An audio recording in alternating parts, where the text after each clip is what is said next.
Oke, selamat berjumpa lagi teman-teman di channel Serial Academy. Pada pembahasan kali ini masih tentang seleksi akademik PPG dalam jabatan ya, atau yang dikenal dengan istilah pretest. Nah, pada kesempatan ini saya akan berbagi tentang materi-materi apa yang harus teman-teman pelajari untuk persiapan pretest ini, khususnya untuk jurusan PGSD ya. Jadi materi apa yang harus teman-teman perdalam menghadapi pretest. Ini khususnya untuk konten bidang studi ya. Jadi teman-teman di pretest tahun 2023 ini ada sedikit perbedaan komposisi materi dibanding pretest tahun sebelumnya atau tahun 2022. Meskipun jumlah soalnya itu tetap sama, yaitu 120 soal ya. Ya, tetap sama. Nah, komposisinya seperti ini teman-teman. Yang pertama ada konten bidang studi. Nah, ini jumlah soalnya 70. Diberi waktu 110 menit. Ya, artinya setiap soal waktu untuk menjawab itu tidak sampai 2 menit ya. Yang kedua ada soal literasi numerasi. Ini yang baru. Kalau dibandingkan pretest tahun 2022. Di pretest 2022 tidak ada jenis soal seperti ini. Nah, literasi numerasi ini jumlah soalnya 30 soal, dikasih waktu 60 menit. Ya, jadi setiap soal rata-ratanya itu waktunya 2 menit. Yang ketiga, pedagogik. Nah, untuk pedagogik ini hanya 20 soal, waktunya 30 menit. Jadi beda dengan pretest sebelumnya, jumlah soal pedagogik kali ini jauh lebih sedikit ya teman-teman. Jadi kalau kita lihat dari 3 jenis soal ini, maka totalnya ada 120. Tetap sama sebenarnya jumlah soalnya. Dan waktunya 200 menit. Jadi nanti pada saat pretest teman-teman, ini masing-masing memiliki durasi waktu tersendiri. Jadi setiap tipe tes atau jenis tes itu waktunya tersendiri seperti ini. Kalau diakumulasi itu menjadi totalnya 200 menit. Jadi teman-teman akan diuji selama 3 jam lebih ya. 3 jam lebih. Jadi harus siapkan kesehatan terutama ya. Oke. Nah, seperti apa materi-materi yang sering keluar atau jenis soal yang sering keluar di pretest PGSD ini, khususnya untuk konten bidang studi. Nah, ini akan saya coba share di video kali ini. Yang pertama untuk mapel PPKN. Jadi konten bidang studi itu kan ada 5 mapel ya. Ya, nanti ada PPKN, ada Bahasa Indonesia, Matematika, IPA, IPS. Untuk PPKN itu sendiri yang paling sering itu makna dari lambang Pancasila, jadi arti. Yaitu kan ada 5 sila, setiap sila itu ada lambangnya masing-masing. Nah, itu yang biasa ditanyakan.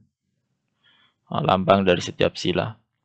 Yang berikutnya, pengamalan sila Pancasila. Saya ditanyakan, sila kedua itu apa contoh pengamalannya. Nah, nanti ada opsi pilihan gandanya. Mana yang termasuk pengamalan sila kedua. Atau bisa juga dibalik teman-teman. Jadi ada satu contoh perilaku atau kasus ditanyakan itu pengamalan sila keberapa. Kemudian ada pasal-pasal. Tentang pasal-pasal. Misalnya ditanyakan pasal 31 itu tentang apa misalnya. Atau pasal 18 itu tentang apa. Ini tentu yang sesuai dengan hasil amandemen ya. Jadi kita ketahui itu sudah diamandemen 4 kali. Kemudian hak dan kewajiban anak. Itu misalnya hak kewajiban anak di rumah apa, di sekolah apa, itu biasa ditanyakan.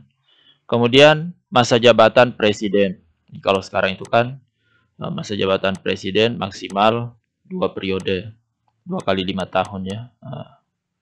Kalau dulu ini belum diatur di Undang-Undang Dasar 45, tapi setelah amandemen ini sudah diatur, sudah dibatasi 2 periode.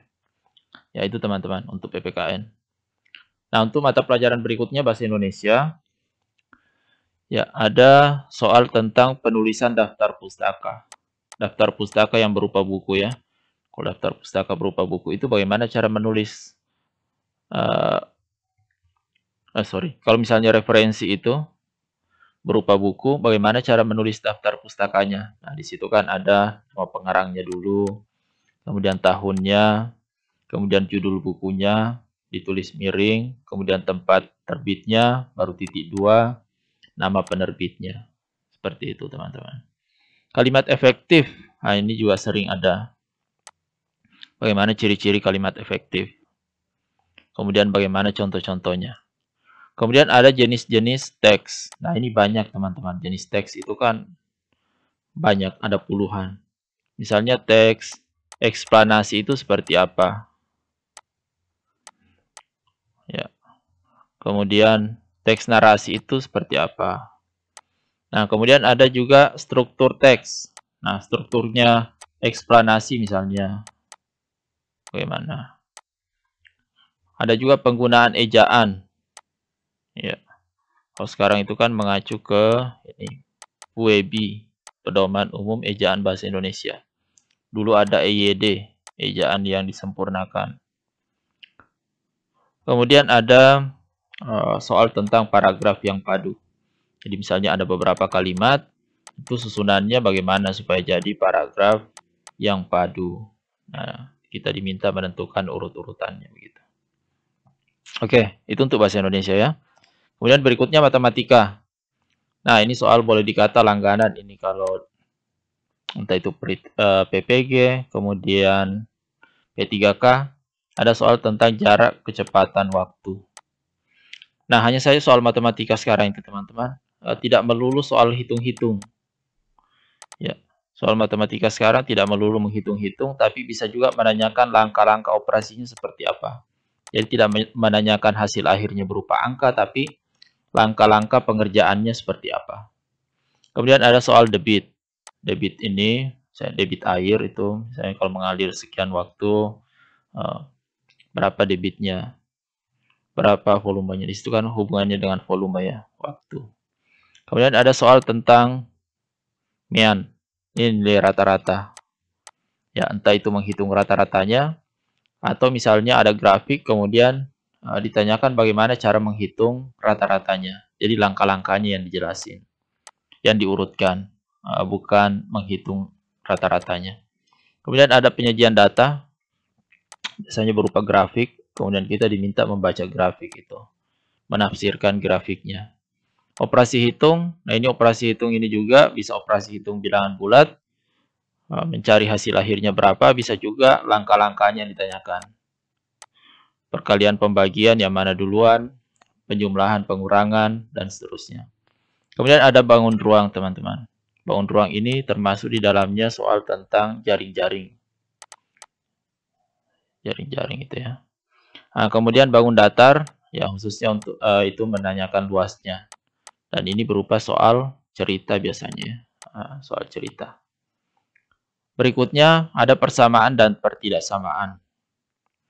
Jadi misalnya ada cerita, kemudian ditanyakan kalimat matematikanya itu yang sesuai yang mana. Kalimat matematikanya itu berupa persamaan dan pertidaksamaan. Oke. Untuk IPA, ya ada soal tentang cermin cembung. Itu ada soalnya ya. Kemudian soal tentang bunyi. Kemudian soal tentang metamorfosis atau siklus hidup hewan ya. Biasanya ada. Metamorfosis itu kan ada dua, ada yang sempurna, tidak sempurna. Kemudian jenis-jenis gaya. Itu ada juga. Penerapan hukum Newton. Hukum Newton itu kan ada 3, 1, 2, 3.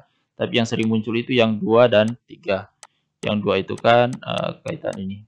Hubungannya gaya, massa, dan percepatan. Kalau hukum Newton 3 itu yang aksi-reaksi. Berikutnya organ pencernaan manusia. Misalnya ada gambar, kemudian ditanyakan di situ ada organ ditunjuk di situ, ditanyakan ini fungsinya untuk apa gitu. Misalnya lambung fungsinya untuk apa gitu. Kemudian ada perubahan energi. Misalnya pada peralatan tertentu itu bagaimana perubahan energinya. Kemudian ada tentang energi kinetik, pembangkit listrik juga ada. Biasanya di sini perubahan ini ya sampai bisa menghasilkan listrik itu seperti apa.